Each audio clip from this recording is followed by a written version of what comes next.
has to get to his committee, so you're recognized for 5 minutes. Thank you, Mr. Chairman. Can you pull the video back up, please? Just for clarification, that is the exact point where the shooter was positioned, correct? Looking through that window in proximity to, if you give a rangefinder, if you were to expose yourself outside that window, is that the shooter's position? No? In relation to that video, where is the shooter's position at? Just further on the left side. And Mr. Paris, can you clarify something? There were ESU agents internal to the building or in proximity to the building in that location, correct? I don't know to that specific location, but they were assigned to the AGR building. And once the call went out that you had a bad actor in, the agents in the building left their position to try to find that individual? My understanding is he was on the ground moving around the perimeter, and they moved to actively aid in the search along with additional municipal officers who were. Does it make sense that ESU agents would be positioned inside the windows so they'd have a better vantage point out into where the X is, where the asset is located? Could you ask that question again, Congressman? It makes sense to me that the ESU agents would be positioned in these windows, the windows that they're talking about in this building, so they could have better eyes on the asset, the president, instead of internal to the building milling about. Is that a fair assessment?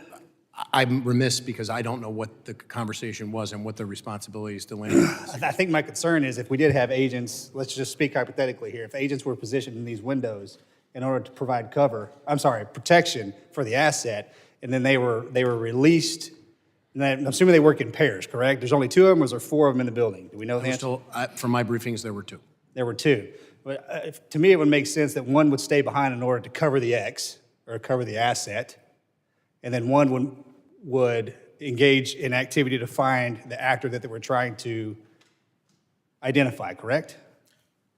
I think my concern is the individuals may, and I hate to say this out loud, but if we didn't do due justice and we left that asset exposed because both ESU agents went to look for a bad actor, we just gave the shooter a bowling alley. I don't know what their responsibilities and their rules of engagement were, not having seen the Secret Service operations plan. And I'm reluctant to speculate at this point, 10 days out, sir. I would rely on the reviews yet to come. When it comes to Secret Service, talk comms matrix here real quick. When it comes to Secret Service and the local law enforcement, the state law enforcement, I understand that they are housed in the same, is there a common communication channel? And if so, does each agent and each officer that's working the event have, and I'm going to use old terminology, do they have an avalanche call? Do they have a no joy? When they see something that raises the red flag, can any officer radio in, go, no go? We are not, hold the asset in place. We have somebody that we're looking for. And if they do or if they don't, how many people does that have to go through to get to the right actor in order to say stop? I don't know.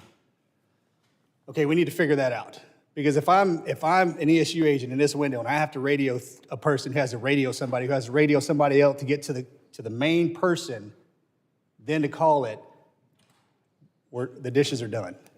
I'm aware of 3 radio systems in operation, PSPs, the Secret Service, and Butler counties. All communicating on different channels. Technically, yes, but the integration occurs, I can only speak from PSP, our integration occurs by us having somebody inside of the Secret Service command post. Again, for an incident of this magnitude, in theory, the more people you have on the same channel, if there was a medical emergency or lost 6-year-old and everybody keys up at once, it paralyzes your communication. I understand that, but if there's one specific channel that you can go to call an avalanche and say, which is freeze the asset, I think that would be necessary. Now, you mentioned something earlier. You guys have done about 20 events this year in Pennsylvania. So, and you spoke, it's common.